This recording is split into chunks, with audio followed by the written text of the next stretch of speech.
Queridos irmãos, graça e paz, eu quero convidá-los a abrirem suas Bíblias no Evangelho segundo Lucas, capítulo 15.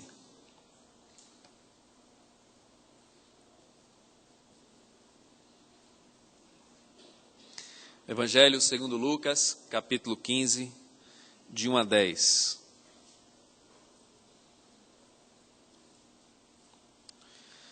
Aproximavam-se de Jesus todos os publicanos e pecadores para o ouvir.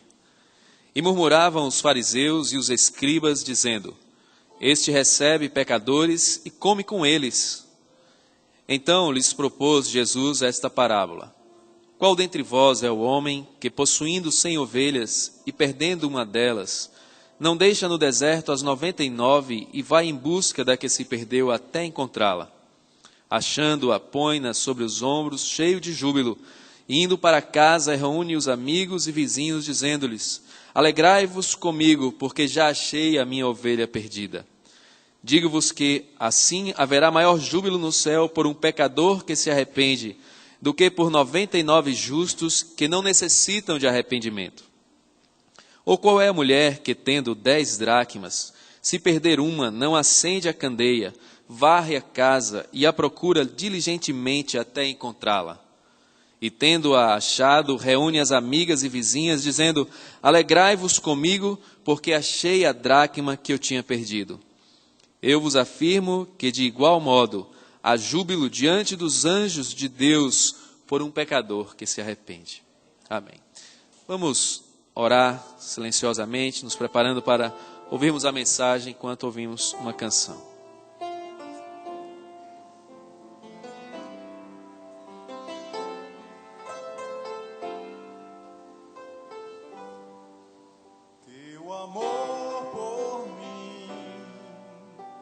É mais doce do que o mel, e tua misericórdia é nova a cada dia. Teu amor por mim é mais doce do que o mel, e tua misericórdia é nova a cada dia. É por isso que eu te louvo, é por isso que eu te sirvo, é por isso que eu te dou o meu amor. É por isso que eu te louvo, é por isso que eu te sirvo, é por isso que eu te dou o meu amor.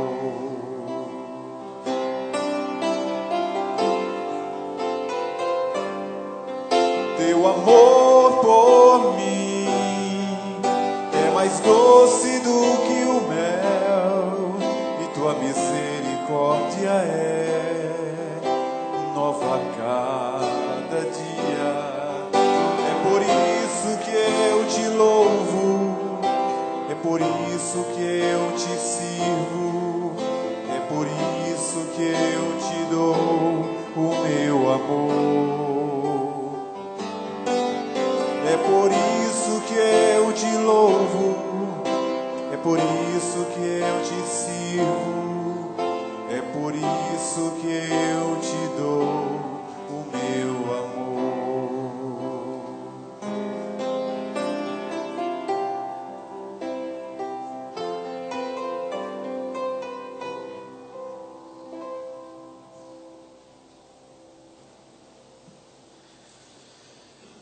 Você já parou para se perguntar quem são esses 99 justos que não necessitam de arrependimento, que aqui foram citados por Jesus nesta parábola? Será que eles existem? A quem Jesus está se referindo nesta descrição? Desde que o mundo é mundo, quando Deus criou o homem, Deus o criou em perfeição, para gozar diante da sua presença uma comunhão plena e perfeita.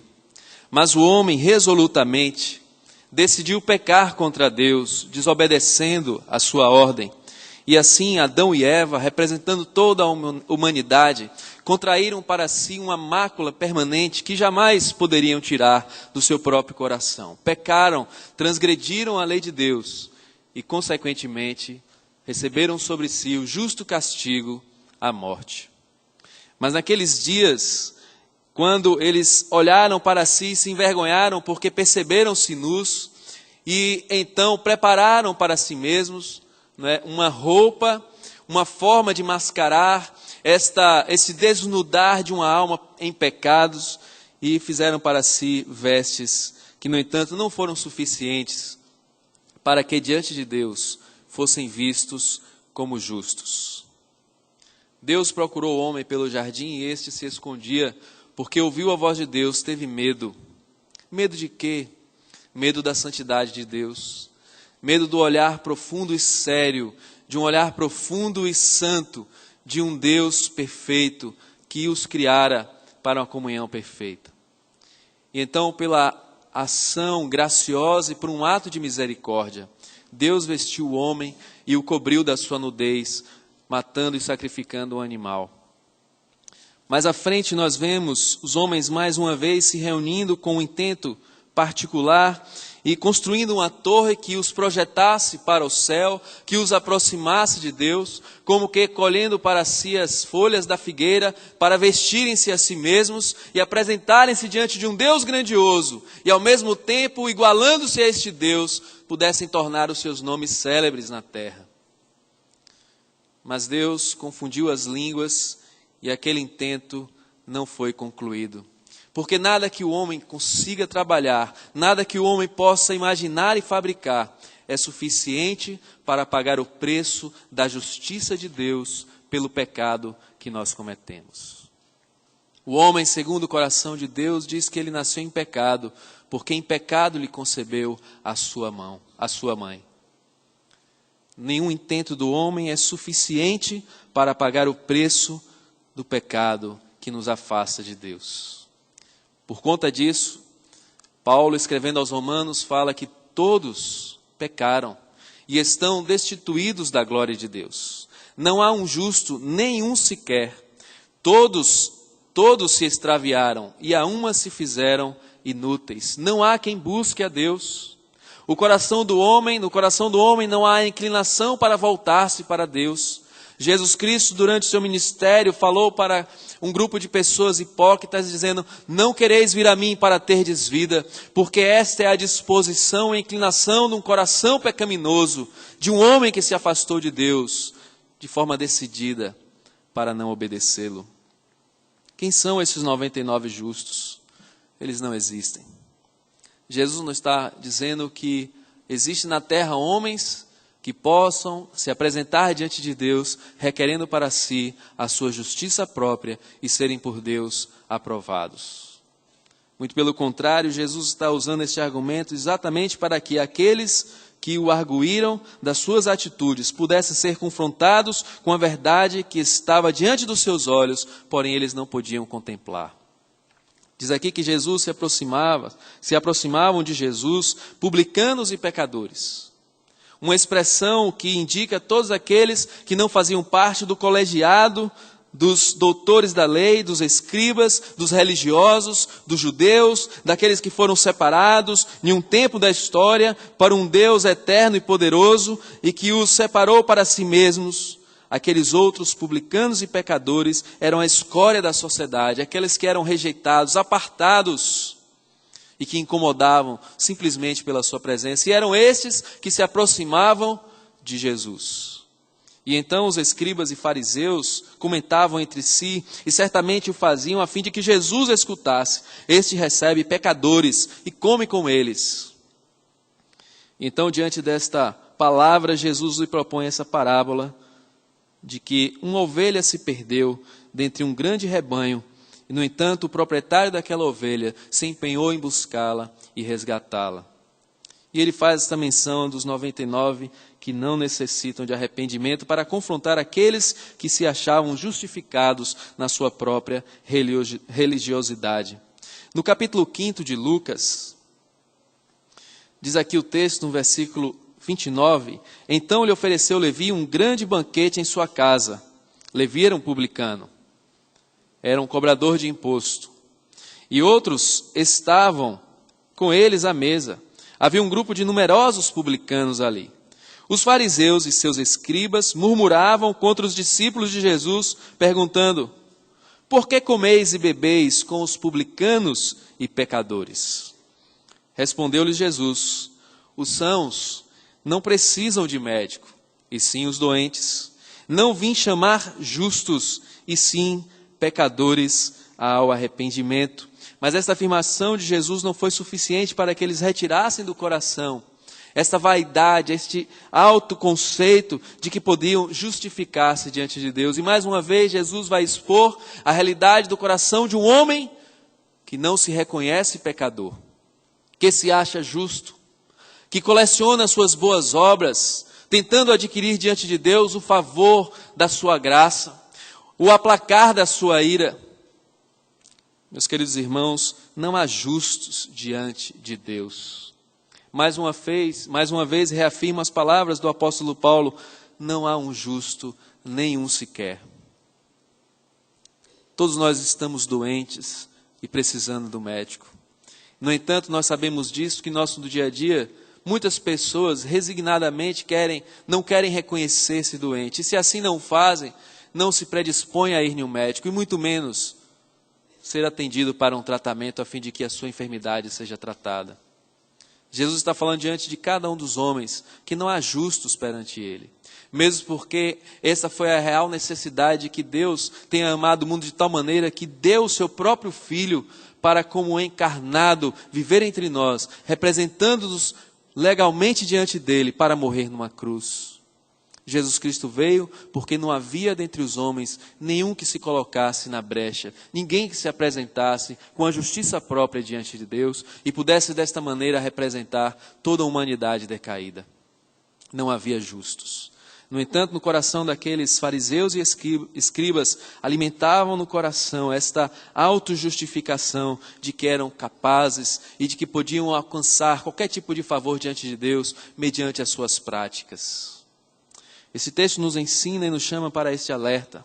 Nós não podemos nos enganar, meus queridos irmãos, achando que a nossa engenhosidade, a nossa inteligência, a nossa experiência é capaz de preparar qualquer tipo de oferta para Deus, a fim de nos justificarmos diante dele.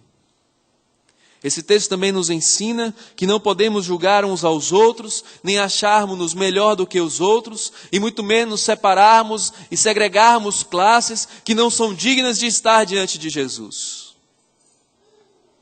Jesus, sim, é o justo. E a sua presença e a sua pregação é a pregação das boas novas do Evangelho, do arrependimento pela fé para a salvação em seu próprio nome.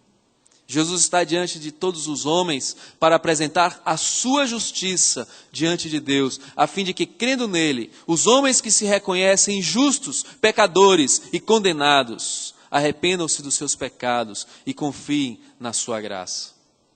Esse texto então nos alerta para que nós não nos deixemos enganar, olhando para a nossa história e achando nela qualquer coisa que nos habilite diante de Deus.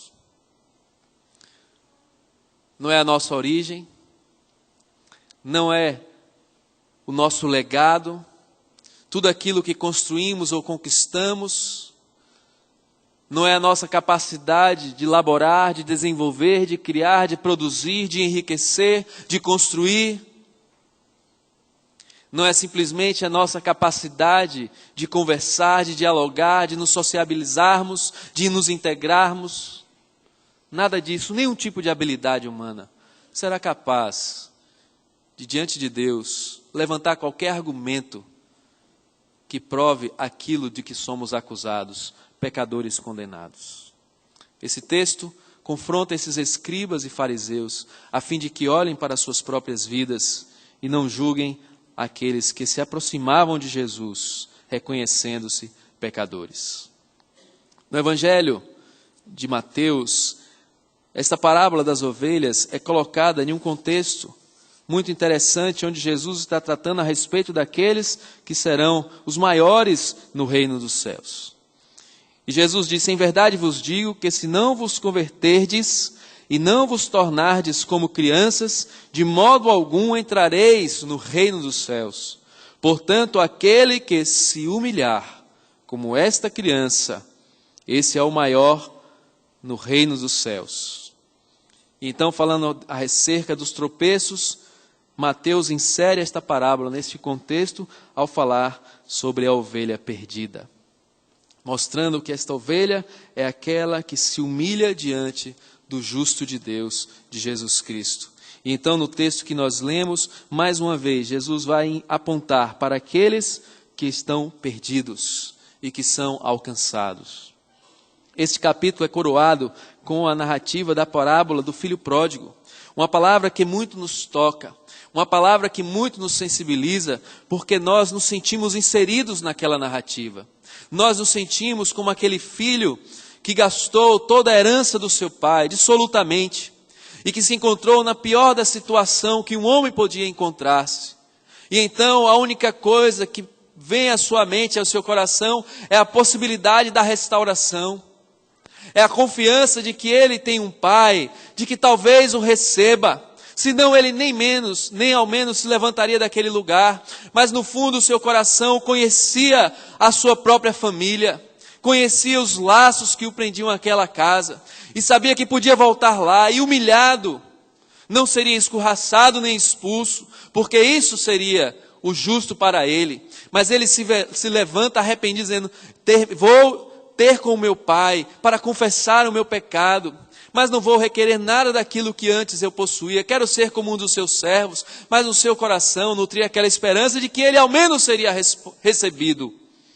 E aí nós nos colocamos no lugar desse jovem, e olhando para a nossa própria vida, para as nossas imperfeições, no silêncio do nosso quarto, nos momentos solitários, onde os homens não estão nos observando, onde as pessoas não estão medindo as nossas atitudes, onde nós não estamos disfarçando o que realmente somos, nós nos sentimos indignos, mas no fundo do nosso coração nutrimos uma esperança de que se voltarmos, o Pai nos receberá. Mas essa parábola também nos alerta para aquele filho que aparentemente nunca se extraviou e nunca desagradou o seu pai, e que estava ali na fazenda, mas que no devido tempo tem a sua atitude, tem o seu coração desnudado pelas suas motivações e intenções. Apesar de estar dentro da fazenda, o seu coração estava distante do seu pai, e ele não consegue se alegrar com a restauração do próprio irmão, ele não consegue compartilhar da festa, do perdão, porque o seu coração está auto-justificado. Ele se satisfaz com as suas obrigações, com os seus compromissos, com a sua aparente responsabilidade para com as coisas do seu pai. No entanto, tudo isso era apenas uma máscara de um coração inteiramente despreocupado e apartado dos verdadeiros propósitos de um lar de amor. Por isso que Paulo fala que ainda que nós pudéssemos doar o nosso próprio corpo para ser queimado, se não tiver amor, de nada valeria. E essa é a atitude daquele outro irmão que está dentro da casa do próprio pai, mas no entanto o seu coração não é capaz de amar. E todas as suas obras são insuficientes para justificar-se diante de um pai amoroso que perdoa. Esse texto, então, em seu completo contexto, nos mostra a respeito de um Deus que amou o homem de tal maneira que empreendeu um plano eterno, caríssimo. Ele deu o próprio Filho, que segundo as suas próprias palavras, doou a sua vida espontaneamente. E ele o fez sabendo que teria que caminhar até o madeiro. E conscientemente ele veio humilhado, porque despiu-se da sua glória, destituído do seu trono, veio para andar como homem, como objeto de pecado, como objeto da ira de Deus. Sabia que teria que caminhar para um madeiro e ali receber sobre si a iniquidade de todos os homens, daqueles mesmos homens que estavam diante dele dizendo: crucifica-o, crucifica-o. destes mesmos homens que com corações endurecidos eram incapazes de entender a sua mensagem de amor e de perdão, a sua convocação ao arrependimento, mas ainda assim diz a palavra que tendo amado os seus, amou-os até o fim e bebeu o cálice que nós não poderíamos beber. E assim por amor, ele pagou o preço do próprio sangue, a fim de buscar o que também esta mensagem e esta palavra nos conclama, a ovelha perdida, a dracma extraviada, o filho em pecado. E Jesus então apresenta a mensagem do tempo da oportunidade, que da mesma forma que confronta a nossa vida, nos conclama ao arrependimento, de um amor revelado, de um amor encarnado, de um amor abundante, que é depositado diante dos nossos olhos e que convoca o nosso coração. Meus queridos irmãos, nós estamos nos acostumando com as estatísticas. E era muito interessante, porque os judeus sempre foram muito bons negociadores. E talvez esta menção de proporção aqui, 100 para 1, 10 para 1, fosse para mexer com a capacidade inata de contabilidade que aqueles homens deveriam ter. Eles eram precisos em suas contas, nos dízimos, nas suas atividades, na quantidade das suas orações, nos seus negócios. Então, talvez Jesus tenha rebuscado esta parábola com esses detalhes, a fim de que mexesse um pouco, não é, com aquela capacidade de leitura que aqueles homens possuíam. Da mesma forma, hoje nós somos sensibilizados pelas estatísticas. Ficamos impactados quando tragédias acontecem ao redor do mundo e no nosso próprio país. E que uma tempestade, um terremoto, um ato da natureza, uma ação da natureza, destrói casas, espalha famílias, assusta toda a humanidade. Ficamos contabilizando quantas pessoas não estão agora desabrigadas em Alagoas, Recife, quantas pessoas não morreram no Haiti. E ficamos então recorrendo aos meios de comunicação para fazer os comparativos, os dados estatísticos, qual foi mais trágico, quantos morreram mais. E nos esquecemos que bastasse que uma só pessoa sofresse esse dano, para aqueles que o amam, já é um motivo muito grande, uma perda irreparável, que não se pode contabilizar. E quando nós nos acostumamos com as estatísticas, ficamos muitas vezes alheios e insensíveis com as pessoas que estão à nossa volta, que estão sofrendo dano também por conta do pecado, por conta da opressão, da ganância dos homens, dos reflexos do pecado em nossa sociedade, dos marinhos que estão nas ruas, ao frio, sem perspectiva nenhuma de futuro. É uma criança, é uma pessoa, mas o que representa uma pessoa diante de uma multidão de tantas outras, que são beneficiadas pelo Bolsa Família, Bolsa Saúde, pelas falácias de uma politicagem interesseira. Então nós ficamos, muitas vezes, insensíveis com as estatísticas. E então Jesus diz que para ele, é muito importante. É suficiente para mover todos os céus em socorro da ovelha que se extraviou, que requer o empenho, a dedicação, a persistência de buscá-la e de encontrá-la. E porque é importante, e porque foi encontrado, e porque esta unidade, aparentemente desprezível de uma contagem maior, é resgatada e restaurada, Jesus então vai afirmar que a grande alegria, a grande festa, há muitos motivos de comemoração, a grande celebração por um pecador que se arrepende, pela ovelha perdida que é reencontrada, pela moeda que é achada, por um pecador arrependido que se reencontra com o seu Pai, com o seu Deus. E então mostra, meus queridos irmãos, que a graça de Deus se manifestou salvadora diante de todos os homens. E esta graça se manifestou a fim de que os doentes fossem curados, os perdidos fossem achados, as ovelhas extraviadas fossem reunidas em torno do seu pastor e fossem tratadas, e fossem cuidadas, e fossem alimentadas e nutridas pela bênção maravilhosa de Deus, na plenitude do seu amor. E então vem falar a respeito da celebração do pecador arrependido, da festa que acontece quando, por meio da graça de Deus e por meio da sua palavra, gerando em nosso coração a regeneração e a conversão de homens impuros para filhos de Deus, das festas maravilhosas que acontecem diante dos anjos, com o júbilo divino,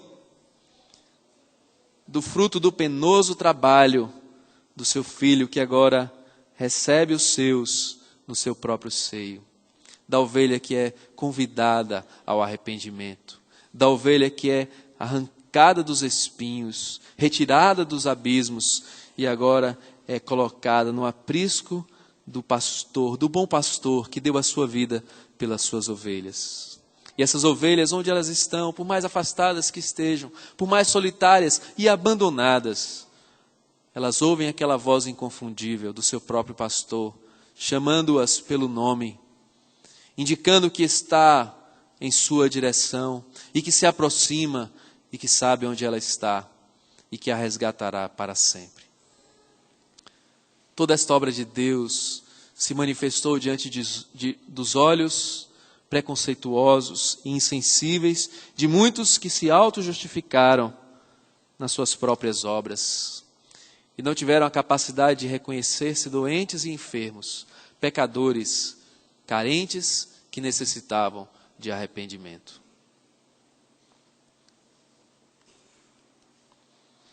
Esta palavra se apresenta agora para cada um de nós.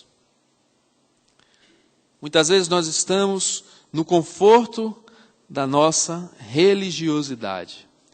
Muitas vezes nós estamos na segurança da nossa prosperidade. Talvez nós estejamos descansando nas mentiras, nas falácias que confortam o nosso coração e que dizem que o homem terá muitas oportunidades, que todos os caminhos levam a Deus, que haverá um tempo de uma segunda chance, que depois da morte teremos outras possibilidades, voltaremos, retornaremos, reencarnaremos, ou apresentaremos um catálogo de boas obras. Isso não é verdade. Jesus Cristo veio para chamar o perdido. E no tempo da oportunidade, está convocando aqueles que nesta vida se reconhecem pecadores e carentes do perdão divino. Esta palavra está sendo pregada nesses dias e continuará sendo pregada até que Jesus Cristo volte, quando então definitivamente o Evangelho não será mais pregado.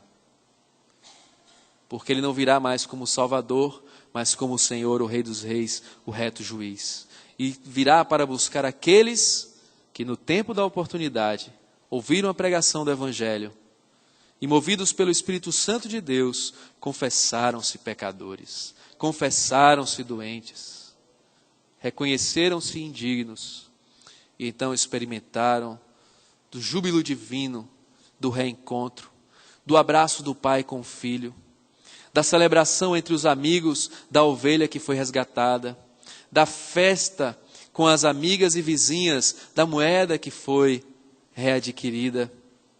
E assim, meus irmãos, se nós pudéssemos nos desapegar destas mentiras deste mundo e permitir que o nosso coração fosse quebrantado pelas verdades eternas, que nós não nos enchêssemos de tantas desculpas, que nós não nos vestíssemos de tantas argumentações insuficientes, do auto-engano, nós então nos lançaríamos com o rosto em terra, clamando: Senhor, tem misericórdia de mim. Aqui está mais uma das tuas ovelhas, aqui está alguém que está perdido, alguém que está em pecado e que carece, que depende da tua graça e do teu perdão. Perdoa-me, recebe-me, restaura-me. A mensagem do Evangelho não é para nos dar uma oportunidade de uma vida melhor, da prosperidade material, da imunidade de problemas. A pregação do Evangelho é para nos resgatar da morte para a vida, do pecado para a santidade, da condenação para a vida eterna. A pregação do Evangelho é para nos confrontar com o nosso próprio pecado, é para expor a nossa humanidade e mostrar a derrota do homem diante da sua autojustiça, mas a sua vitória por meio da justiça de Deus em Cristo Jesus. Da graça, um dom imerecido e jamais recompensável, do arrependimento que nos leva a Jesus dizendo: eu sou uma ovelha perdida. Sim, aproximavam-se de Jesus todos os publicanos e pecadores para ouvir. Este recebe pecadores e come com eles. Jesus Cristo veio para receber pecadores. E Ele dispõe a sua mesa e convida, e os atrai. E as suas ovelhas ouvem a sua voz e se chegam a Ele. Jesus recebe pecadores. Jesus me recebeu, Jesus recebe você. Mas é necessário que você se arrependa do seu pecado, confesse-o diante de Deus e humilhado se dirija a Ele dizendo: eu sou mais um dos perdidos. Eu sou dentre aqueles que estão enfermos. Eu não faço parte, nem poderei fazer, e nem posso me enganar achando que serei um dos justos que não necessitam de arrependimento. Eles não existem. Eles não existem. Jesus recebe pecadores e veio chamar os homens ao arrependimento para a salvação. No seu sacrifício na cruz, do seu sangue que foi derramado para nos livrar e nos purificar de todo o pecado e para nos apresentar puros e imaculados diante de Deus para a vida eterna. Que Deus assim nos abençoe. Amém.